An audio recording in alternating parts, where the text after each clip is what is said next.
Monsieur Marcel Gaucher, bonjour. Bonjour. Merci de venir une deuxième fois sur Fréquence Populaire. C'est un grand honneur.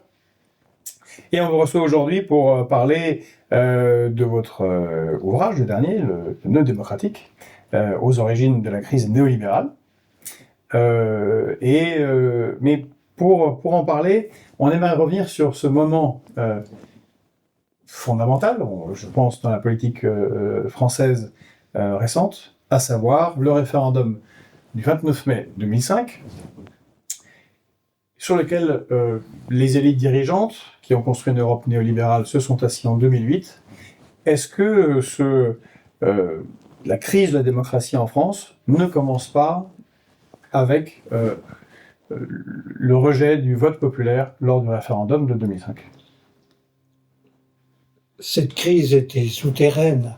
Elle avait déjà toutes sortes de signes. Mais elle restait un peu diffuse, on ne la voyait pas vraiment, on ne la saisissait pas de front. Là, elle est devenue ouverte, explicite. Et je crois que c'est une date qui va rester dans l'histoire politique française, puisque il ne me semblerait pas absurde de dire que cette date va marquer en réalité la fin de la Ve République. De la Ve République comme objet d'une adhésion populaire. Les textes sont là, les institutions continuent de fonctionner, mais l'esprit n'y est plus. Ce qui avait fait le consentement autour de cette constitution, avec tous les reproches qu'on peut lui adresser, elle n'est pas parfaite, il s'en faut beaucoup, mais du moins elle exprimait une sorte d'accord qui a été très difficile à trouver en France, on le sait, dont l'histoire constitutionnelle est très agitée. On avait l'impression d'avoir touché au port d'un équilibre entre l'expression populaire et un régime représentatif qui est contesté par définition. Là, les institutions ont perdu ce qui faisait le ressort de l'adhésion qu'elles provoquaient.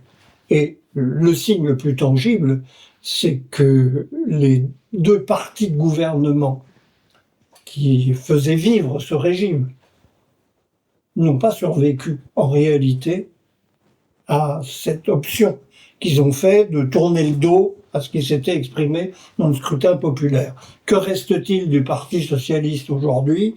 Que reste-t-il des Républicains aujourd'hui ? À peu près rien, oui. Des réseaux de notables dans une situation de dépolitisation. Le notable est roi, puisqu'il est là, on le reconduit. Mais l'adhésion n'y est plus. D'ailleurs, où sont les militants de ces partis ? Ça fait très longtemps que je n'en ai pas rencontré personnellement. Je crois qu'ils se cachent plutôt, d'ailleurs, qu'ils n'ont envie de s'exposer à la discussion publique. Et de l'embarras, car la chose remarquable qu'il faut ajouter, c'est que des deux côtés, peu importe la manière dont ça s'est passé, puisque c'est Nicolas Sarkozy qui a été le metteur en acte de ce détournement du vote populaire, mais avec le consentement lâche, puisque même pas explicite, l'abstention du Parti socialiste.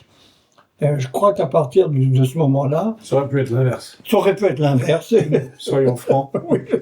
Non, je ne fais pas de départ entre les deux partis, mais ils ont perdu leur âme et la confiance qu'on peut accorder même de loin à des partis dits de gouvernement.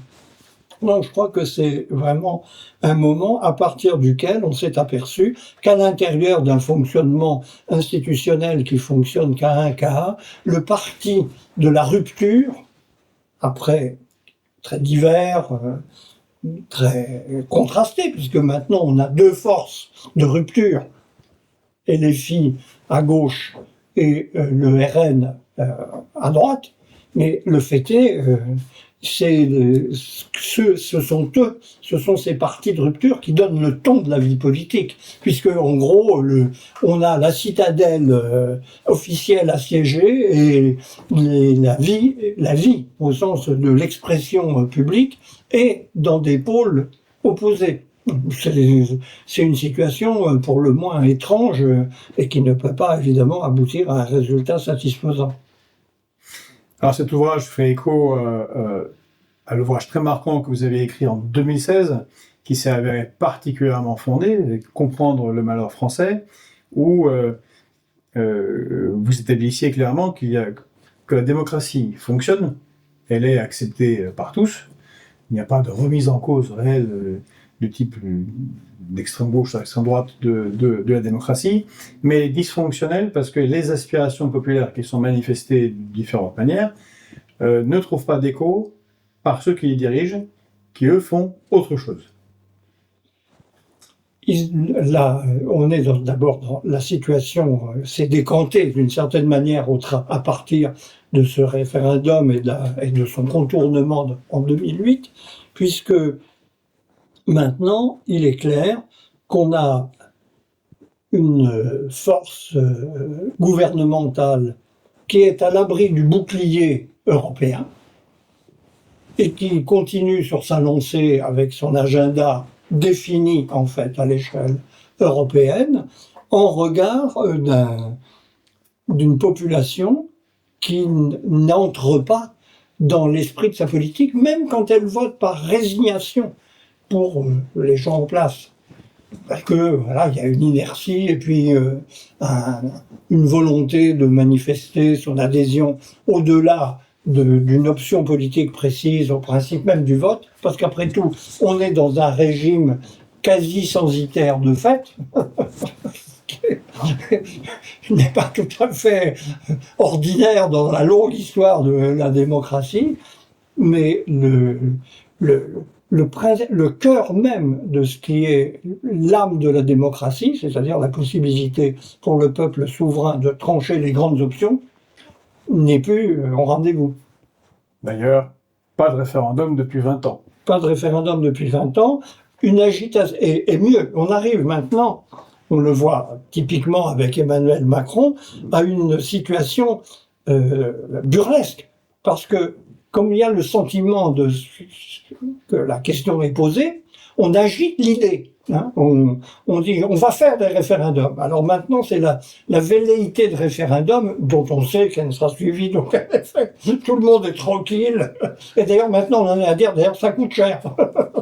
Donc on est dans la situation de pénurie. On ne va quand même pas sacrifier les quelques sous qui nous restent pour cette procédure qui ne peut donner que de mauvais résultats, parce que c'est le sous-entendu qui va de pair avec l'agitation du thème, c'est de dire oui mais c'est très dangereux, très compliqué, donc on va attendre un peu, on va étudier la question. On va l'étudier longtemps, à mon avis. Alors vous dites qu'il y a une érosion du lien collectif, et que la montée de l'individualisme, la perte de repères traditionnels, en particulier religieux, affaiblissent la cohésion sociale et rendent tout projet commun difficile, voire impossible. Mais étonnamment et paradoxalement, on a un projet commun peut-être qui est contraire aux intérêts des peuples, c'est ça qui est paradoxal, mais c'est la construction européenne telle qu'elle est. Alors, est-ce encore un projet ? Oui, sur le papier, puisque c'est une union toujours plus étroite, qui me paraît une désunion toujours plus claire entre les peuples et le fonctionnement objectif d'un système dont, en fait, on ne sait plus qui est vraiment le maître. Parce que je crois qu'il a réussi cette performance, ce système, à rendre absolument indéchiffrable la décision politique véritable. On ne sait plus qui décide quoi. D'où d'ailleurs l'errance des discours. Est-ce la patronne de la Commission européenne qui décide ? Est-ce la bureaucratie qui poursuit sur son élan ? Est-ce le couple franco-allemand qui a l'air un peu évanescent par les temps qui courent ? Est-ce les petits pays coalisés avec la Commission ? L'analyse même du processus de décision européenne est devenue totalement opaque. C'est très significatif ou bien, d'où d'ailleurs, ça demande. Quand on crée une opacité, il y a immédiatement des interprétations paranoïdes qui se greffent dessus et qui ne mènent pas d'ailleurs à des très bons résultats politiques. Ce processus de décision incompréhensible pour les peuples ressemble un peu au capitalisme néolibéral contemporain, où souvent même les cadres, parfois supérieurs d'entreprise, ne savent pas très bien à qui ils obéissent, à qui ils appartiennent et où ils vont. Oui, mais il y a une raison à ça, c'est que les principes de base qui fonctionnent dans l'économie sont largement devenus ceux du jeu politique, puisqu'on est dans un terrain mouvant, avec une religion de l'adaptation, hein, qui est en fait la vraie ligne de conduite. Le temps que l'adaptation décidée en haut décide de descendre en bas, personne ne s'y retrouve. Alors vous dites que le clivage politique ne se situe plus entre gauche et droite, entendu anciennement comme comment est-ce qu'on répartit la richesse produite, en gros, pour simplifier. C'était le cœur de la définition. La définition de la gauche et de la droite, qui d'ailleurs a été très largement oubliée par la gauche contemporaine, en un clivage opposant ce que l'on appelle de manière péjorative les populistes et eh bien ceux qui sont modernes et ouverts sur le monde. Les progressistes. Les progressistes, donc, qui ont, par cette dénomination même, la bonne direction de l'histoire avec eux, puisqu'elle ne peut aller que vers le progrès. Et la démocratie suppose la possibilité d'un progrès. On est d'accord, je crois tous là-dessus. Mais je crois qu'en effet, il y a un brouillage de ce clivage, de toute façon, puisque on l'a vu à toutes les reprises, à un premier niveau de pure description, il y a beaucoup de gens de la gauche qui continuent de se penser de gauche, qui votent à droite, en particulier pour le Rassemblement national, et qui vous le disent clairement, je suis de gauche mais je vote à droite. Mais à l'inverse, on l'a vu quand les socialistes étaient au pouvoir, on a tous vu beaucoup de gens de droite, classiques, dire « Ah mais votons pour la gauche parce qu'à droite, il y a des gens pas clairs qui remettent en question finalement les choses auxquelles on tient le plus, en particulier s'agissant de l'Union européenne. » Donc, les identités de fond demeurent. C'est ça qui est remarquable dans la situation et qui permet de dénier l'existence de ce nouveau clivage. Les gens continuent de se définir très bien en termes de droite ou de gauche. Mais ça n'a plus rien à voir avec le clivage opératoire dans le champ politique. C'est deux plans différents. L'identité personnelle et l'orientation politique qu'on privilégie. En effet, je crois que on est devant un nouveau clivage qui, je crois, n'a pas vraiment... Il y a des populismes à travers l'histoire, il y en a existé de nombreux, mais s'il y avait un moment populiste à définir en France, ce serait le moment boulangiste, par exemple, à la fin du XIXe siècle, typiquement.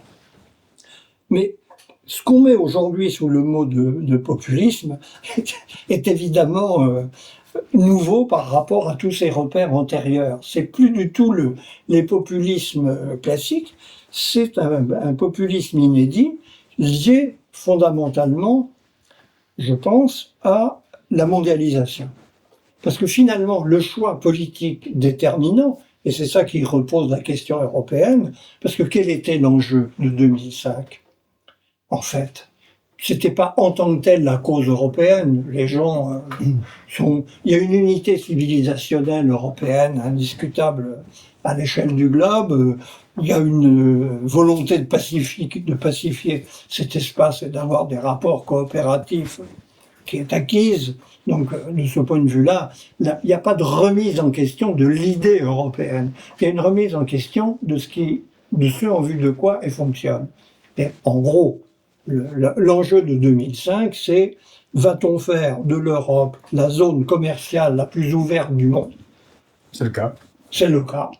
Ou est-ce qu'on va essayer d'avoir une stratégie propre de défense et de promotion, les deux vont ensemble, des intérêts spécifiques des Européens dans ce cadre. C'était ça l'enjeu, et ça reste aujourd'hui la vraie ligne de partage.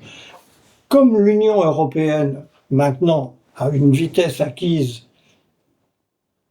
et qui sera très difficile de corriger la trajectoire, le retour des nations est au programme. C'est ça qui se joue depuis lors.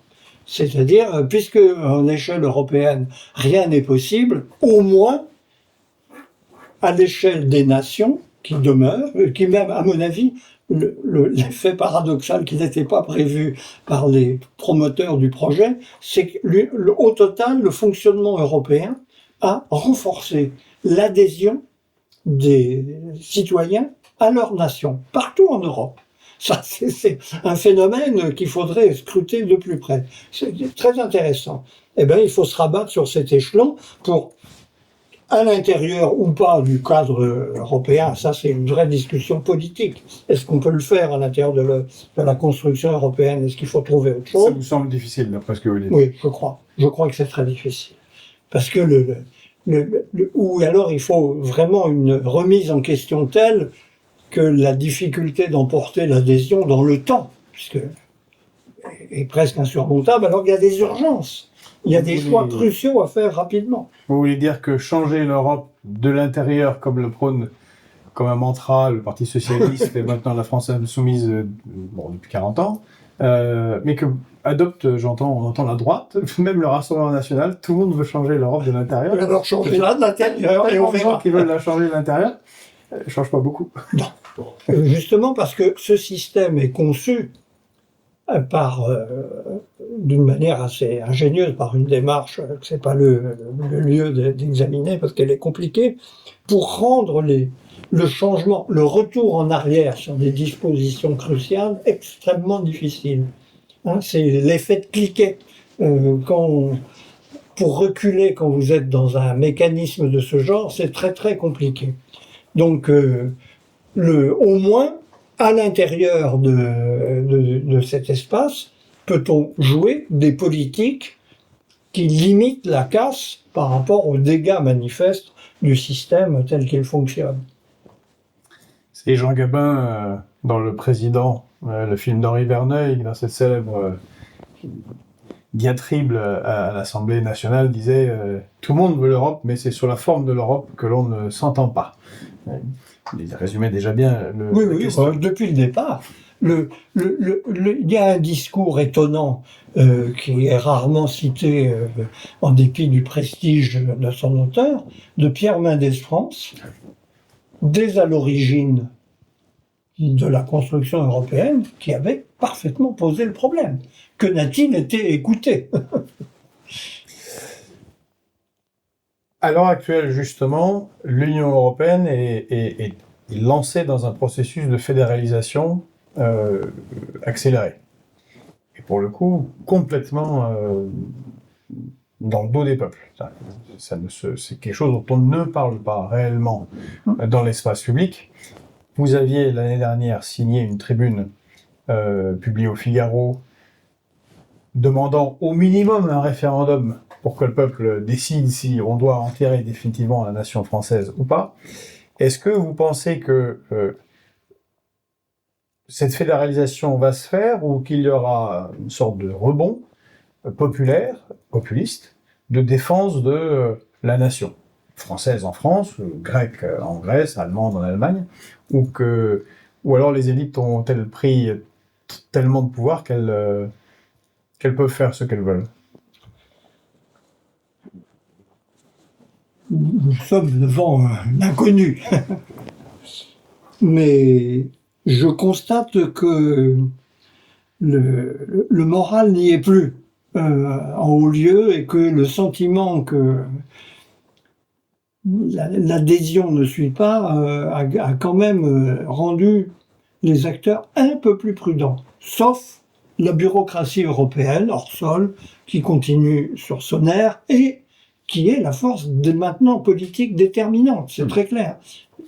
D'ailleurs, l'analyse du phénomène n'a pas été suffisamment faite. Cette organisation gagne en pouvoir à chaque fois qu'on opère un élargissement. Et à chaque fois que les mécanismes de décision sont fédéralisés. Parce que finalement, comme le consensus est très difficile à trouver, plus on élargit, eh bien, c'est les solutions techniques élaborées par la Commission qui l'emportent toujours. On peut montrer ça sur toute une série de décisions récentes, et on est exactement dans cette logique. Mais en effet, élargissement plus vote à la majorité qualifiée, la France n'existe plus politiquement. C'est plus la peine d'aller voter. Si ce n'est pour discuter à la marge de telle manière ou d'autre de transposer telle directive ou tel règlement, puisque maintenant la Commission procède de plus en plus par règlement, hors même des directives, parce qu'effectivement beaucoup de pays s'en arrangent diversement. Eux, ils ont conquis l'autorité. C'est unique dans l'histoire, une bureaucratie qui a le pouvoir. C'était à peu près le rêve de l'Église catholique au début du XIIIe siècle, quand elle croyait avoir les mains libres. Parce qu'on aurait eu la bureaucratie pontificale comme pouvoir politique. Eh bien, on en est là.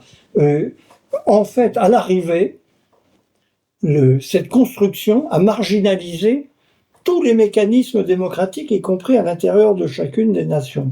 C'est un phénomène sans équivalent dans l'histoire récente.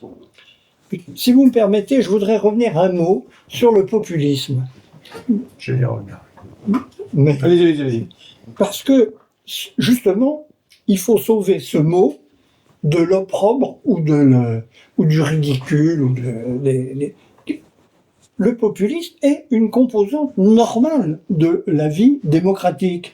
Et d'ailleurs, illustrons la chose, qu'est-ce qu'il y a de plus populiste que la constitution de la Ve République, avec son élection du président de la République au suffrage universel, ce pourquoi d'ailleurs elle a fait l'objet de beaucoup d'oppositions à l'origine, de la part de l'oligarchie notabilière en place à l'époque. Le peuple élit directement un responsable, celui qui prend la responsabilité de la conduite du pays. Voilà.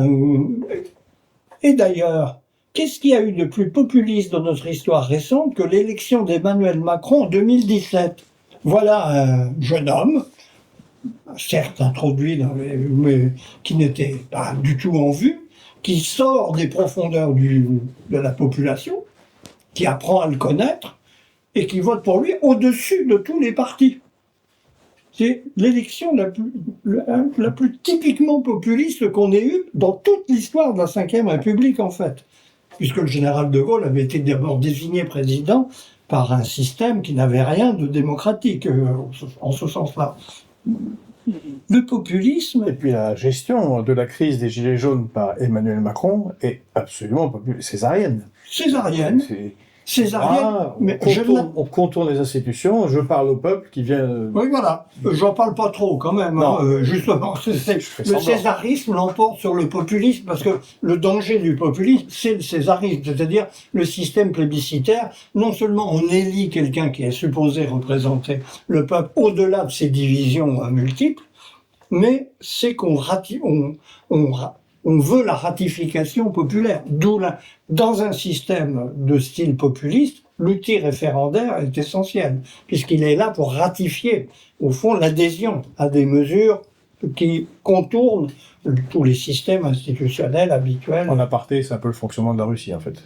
C'est une sorte de populisme césariste. Oui, absolument. La dose populiste-césarisme étant l'inconnu de chacun de ces systèmes. Et le danger réel, ça peut virer très mal à un système purement plébiscitaire où de temps en temps, le peuple est invité à voter pour simplement ratifier quelque chose à quoi il n'a absolument pas eu part. Mais je crois qu'il faut, moi je me définis populiste et je n'ai pas honte de l'être. et je récuse totalement le sous-entendu, c'est le peuple est ignorant. et en plus animé, comme maintenant il y en a cette formule qui vient de Rosan Vallon, je crois, a fait Flores, c'est les passions tristes. Le peuple ne connaît que des passions tristes. L'existe n'a que des passions nobles. Bon, évidemment, c'est grotesque. Et donc il faut surtout, il n'y a pas de, on peut tout à fait il y a deux visions de la démocratie représentative, puisque nous sommes dans des systèmes représentatifs, où c'est le pouvoir des représentants, ou c'est le pouvoir du peuple. Et comment on aménage ce lien, voilà la question démocratique. Mais on en est là. Régulièrement, les tenants de l'oligarchie disent le peuple vote mal, Oui. font revoter le peuple, ou s'expriment comme Jean-Claude Juncker, qui avait dit il ne peut pas y avoir de démocratie contre les traités européens. C'est une clarté totale. Là, on annule des élections en Roumanie parce que bon, enfin, c'est inadmissible. On a des représentants qui disent nous allons nous mobiliser pour élire la bonne personne. Oui. Bon, ça devient absolument ridicule. Est-ce que ça vous fait pas, vous qui êtes aussi historien, est-ce que ça ne fait pas écho à une page très importante de l'histoire de Rome, l'affrontement entre les optimates et les populares, qui c'est quasiment idéal typiquement en reproduction de ce qui s'était passé à cette époque. Parce que les mécanismes de formation du pouvoir politique sont en très petit nombre. Donc, à partir de là, il n'y a rien d'étonnant à ce que dans l'histoire longue, des situations, là où on a essayé de faire fonctionner des institutions qui se réclament d'une légitimité populaire, avec toutes les difficultés de la mise en œuvre que ça suppose, il n'y a rien d'étonnant à ce qu'on retrouve des scénarios analogues.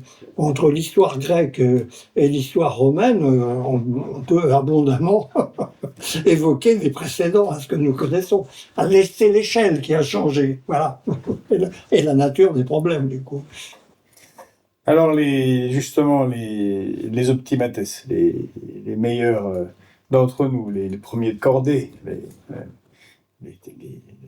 les membres de l'oligarchie ou ceux qui les servent, qui eux savent ce qu'il faut faire, ne font-ils pas une sorte de coup d'État institutionnel permanent, justement avec cette fédéralisation de l'Union européenne, en faisant voter des résolutions dont on avait parlé la dernière fois, qui passent un peu sous les radars médiatiques, donc sous les radars du peuple, nuitamment, comme le 29 novembre 2023, où la France a voté la résolution qui enterre la nation française, puisque on a accepté la résolution votée par le Parlement européen, accroissant les pouvoirs de la Commission européenne, qui en fait un pouvoir exécutif européen, et accroissant ses compétences dans les domaines très régaliens des affaires étrangères, de la défense, de la sécurité. Et en disant que bon, ça se vote dans différents parlements, donc on va voir en avant. Est-ce qu'on ne vit pas littéralement un coup d'État? Oui, un coup d'État lent, habilement progressif, basé sur un phénomène pernicieux mais inévitable, qui est que comme personne n'attend plus rien de la construction européenne, le mot même d'Europe, l'éditeur que j'ai été peut vous en parler, vous mettez le mot Europe dans le titre d'un livre, personne ne l'achète. Alors que c'est la question principale, mais on comprend pourquoi. C'est très compliqué, et de toute façon on se fait avoir. Donc, vivons en dehors de tout ça.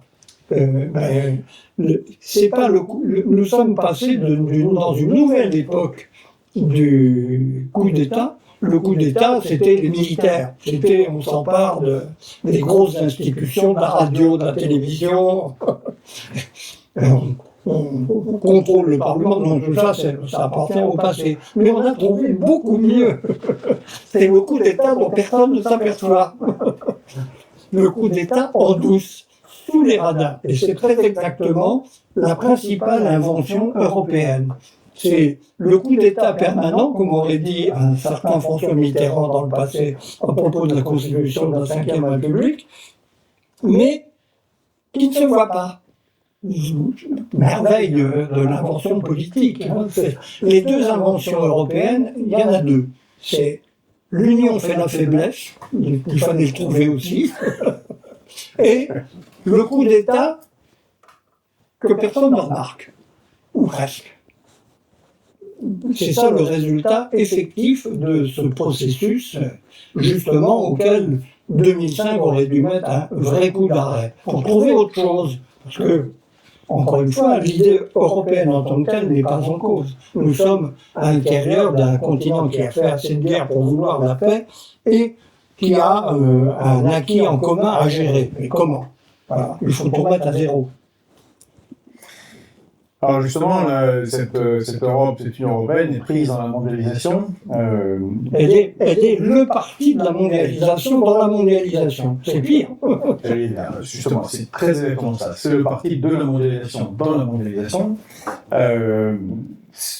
incapacitant quasiment les États à faire quoi que ce soit, et donc le politique à agir de différentes manières, à part brasser d'air, discuter de il a une fonction importante, c'est le cataplasme qu'il faut administrer aux populations après les Orions qu'ils ont subis. Bon. C'est l'arnica, la politique européenne, en fait. Il faut soigner les victimes. Ou l'autorisation de débattre de sujets sociétaux. Voilà. Qui effectivement ne changeront pas le cours de la mondialisation, sans voir d'ailleurs que les politiques sociétales qu'on adopte posent un grave problème de lisibilité dans les populations, les 7 milliards de non-occidentaux. Et là, il y a une folie, il y a une absence de réflexion qui mérite d'être relevée. Mais justement, c'est cette patrie de la mondialisation que devient l'Union européenne.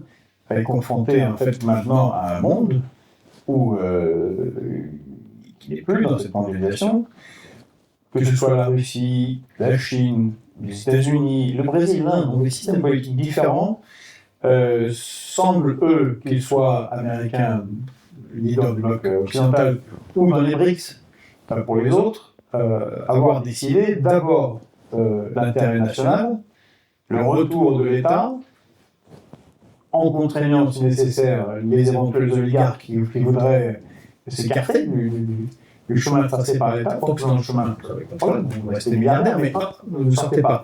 Et ici, l'inverse, une mondialisation tout train, une oligarchie complètement déconnectée des intérêts des peuples et des États, relativement chaotique. Et en plus, comme vous le dites, quasiment un effroi, voire un reflux géopolitique profond dans de nombreux pays, je pense en particulier à l'Afrique, toute influence wokiste, sociétale, sur leur manière d'être au monde. Si on était vraiment dans la mondialisation, on réfléchirait à ce ménagement de sensibilité sociale très différente, on se poserait des questions à leur sujet d'ailleurs, ce qui n'est pas le cas, sinon pour les condamner, les rejeter comme de l'arriération. Le vice initial de la construction européenne, voilà, c'est que c'est un système qui n'a pas été conçu pour, à une seule seconde, penser stratégiquement la place de l'Europe dans le monde.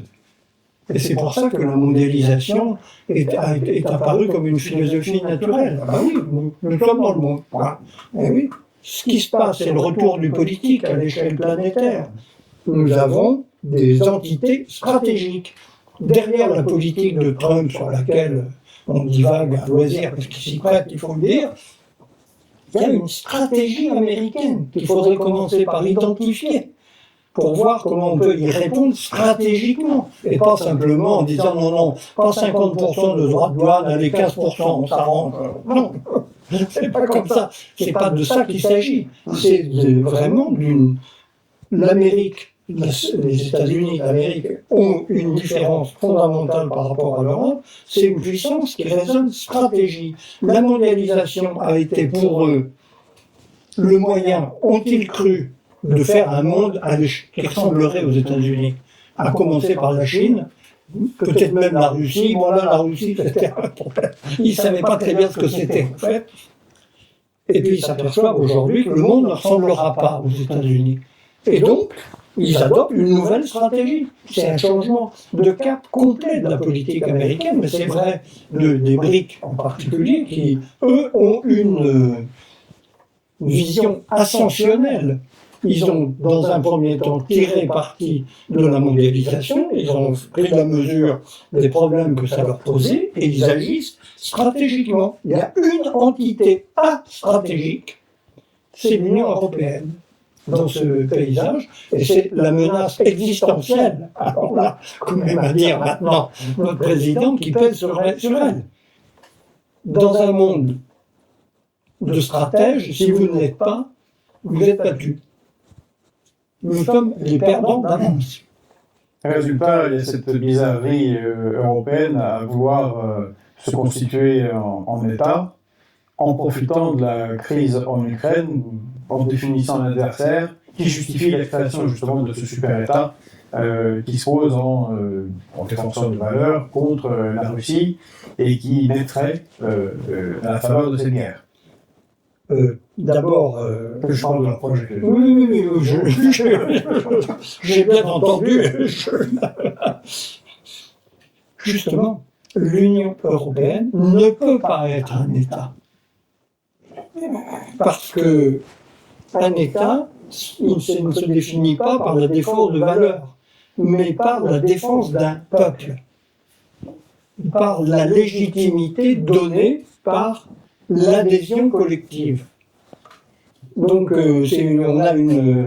on a une bureaucratie qui se transforme en pouvoir exécutif sans pilote. Jamais on a vu une telle construction politique fonctionner. Donc, le projet est mort-né. Mais en fait, on a affaire à plus à une stratégie publicitaire ou communicationnelle qu'à une véritable réflexion politique. Il n'y a aucune réflexion politique là-dedans. Il y a l'instinct de dirigeant affolé qui cherche à mettre des rustines sur un pneu crevé. Bon, ça n'est rien de plus. Je crois que ça n'ira pas très loin. Ne serait-ce que parce que les autres agissent, eux. On n'est pas dans le vide. Encore faut-il regarder ce qui se passe autour et se mettre à l'unisson. Mais justement, nous sommes à ces 20 ans du non au traité constitutionnel européen. On a cette déliquescence des États européens, ce désamour du politique qui en a touché les citoyens. Vous appelez à une reconstruction du politique qui passe par plusieurs étapes. Donc d'abord, c'est quelque chose de positif, vous y croyez, qu'on peut reconstruire le politique en réactivant la volonté collective. Qu'est-ce que vous entendez par là? Alors, c'est évidemment la question, parce qu'elle mêle inévitablement une idée théorique et un calendrier pratique, très compliqué à définir, parce qu'on n'est pas tout seul, encore une fois. On agit en fonction de... Je crois d'abord qu'il faut s'entendre sur les données de base. C'est-à-dire, et on est devant un problème de philosophie, au sens, non pas technique, tout le monde peut très bien comprendre, hein, mais philosophique au sens où ça engage les principes derniers de la vie collective. C'est, est-ce que nous pouvons nous passer, prenons la question européenne, est-ce qu'une bureaucratie peut remplacer un pouvoir? Un pouvoir, c'est-à-dire quelque chose qui est désigné par un peuple dans le monde où nous sommes, pour veiller à ses intérêts, à son mieux-être, à sa protection. Je crois que si on pose, je crois qu'il faut emprunter une démarche intellectuelle au départ, c'est-à-dire clarifier des idées qui sont devenues obscures. Et c'est à l'abri de cette obscurité, d'ailleurs, que s'avancent des gens qui, eux, savent jouer dans la coulisse. Parce que, en fait, nous apercevons ce que vous évoquez à propos de 2023 et la transformation de fait de la Commission européenne est typique. Qui le sait dans les citoyens européens? Qui l'a relevé? Est-ce que les éditorialistes en ont fait leur chou gras? Non. On est dans la technique. Il y a une espèce de technique administrative qui remplace la politique, c'est-à-dire des choix clairs. Et je crois qu'il faut repartir de cette idée. C'est pourquoi la cause intellectuelle, la cause propagandiste, la cause de définition est prioritaire. Il faut gagner la prise de conscience de la situation est indispensable à toute mise en œuvre ensuite. Et la mise en œuvre, elle passe évidemment par de la ratification populaire, parce que c'est ça qu'il faut réveiller. C'est la mobilisation des consciences, ce dont le référendum de 2005 a été un exemple extraordinaire, parce que c'est le seul vrai référendum où la discussion publique a été approfondie de toute l'histoire des référendums de la Ve République. Dans d'autres, il y avait des causes émotionnelles, en 62 ou en 58, on était ailleurs. Donc, je crois qu'on a les deux outils, et après, en se disant, sur la base d'une analyse du présent, que la question principale est de définir notre stratégie dans le monde. C'est que voulons-nous, avec qui, comment. Rien que le rapport avec les États-Unis va devenir un objet naturel, où on se saisit de... En fait, la situation représente une extraordinaire opportunité. Merci, Monsieur Trump, parce qu'il nous réveille. Il oblige à voir qu'il y a des choix. Et qu'on ne peut pas continuer sur cette lancée sans y perdre beaucoup. Voilà, je crois que c'est le moment, justement, de mettre sur la table les données du problème. Et il faut, selon vous, une redéfinition du rôle de l'État. Oui, D'ailleurs, est-ce que l'État doit-il primer sur la démocratie? L'État est l'instrument de la démocratie. Donc, il ne prime pas, mais la démocratie n'est rien. Il ne prime pas au sens où par lui-même, il aurait les moyens de définir des orientations. Ça ne peut pas être le cas. L'État doit être gouverné. Il y a un gouvernement qui est autre chose que l'État, puisqu'il lui donne sa direction. Mais sans l'État, la démocratie n'est plus rien. Je crois que les libéraux, ou néolibéraux, ont du mal à comprendre. C'est que justement, dans un monde démocratique, on impose, il n'y a pas un parti qui impose sa ligne. Il y a un appareil qui met en œuvre la tâche très compliquée de faire passer dans la réalité une volonté collective clairement définie. La volonté est simple, l'exécution est compliquée. C'est pour ça qu'il y a un État. et qu'il est... Donc le remettre en état de marche, parce que nous avons un État délabré, décomposé, désagrégé même à de certains égards, c'est une tâche tout à fait prioritaire. Et d'ailleurs, dès l'instant où on a un vrai raisonnement stratégique, on voit qu'il faut des instruments qui ne se réduisent pas à une armée. C'est un ensemble qui joue sur tous les plans. C'est amusant pour l'historien, pour le clin d'œil. Lénine pensait qu'il y aurait dépérissement d'État sous le régime communiste. Au contraire, l'État est devenu extrêmement puissant et il dépérit totalement en régime capitaliste débridé. Là, ces leçons ne sont pas suffisantes. Je vous suis tout à fait. D'ailleurs, c'est même un de mes sujets d'étonnement. Nous avons vécu au XXe siècle avec le communisme une expérience extraordinaire, en un sens, puisqu'elle a permis de trancher par le fait de difficultés. L'idée simple qui est restée, et qui reste d'ailleurs encore dans la tête de beaucoup de gens, s'il y a la propriété collective, il n'y a plus besoin d'État. Mais comment on la gère, cette propriété collective? Et donc, au contraire, la propriété collective, c'est le comble de la nécessité de l'État. Donc on peut imaginer un nouveau socialiste qui assumerait au moins cette idée. Mais d'ailleurs, en parlant d'idées, vous pensez qu'il faut un projet d'avenir parce que la gestion bureaucratique, technocratique, oligarchique, il n'y a pas de rêve, il n'y a pas d'amour, il n'y a rien, c'est froid. c'est les autres vaccins que l'égoïste, pourrait-on pour paraphraser le barbu. Mais voilà, il n'y a pas de projet d'avenir qui emmène le peuple quelque part. Donc ça, c'est fondamental. Je pense que c'est très simple à comprendre. Nous sommes d'ailleurs dans le moment où le vide se déclare. Parce que finalement, pour les Français, je ne parle pas du reste des peuples européens, pour les Européens, pour les Français en Europe, l'Europe a été le projet. Quand Mitterrand a compris qu'il n'allait pas construire le socialisme dans un seul pays, il a dit nous allons construire l'Europe, sous-entendu on va construire le socialisme en Europe. Il n'en croyait pas un mot, mais ça a marché. Et le problème français aujourd'hui, c'est que tout le monde voit bien que c'était en fait un attrape-nigo. Mais écoutez, merci Monsieur Gaucher pour ces analyses et pour cet ouvrage. Si vous avez aimé cette vidéo, cet entretien, n'oubliez pas de la partager, bien sûr, de commenter, de vous abonner, et on vous dit à bientôt pour d'autres interviews.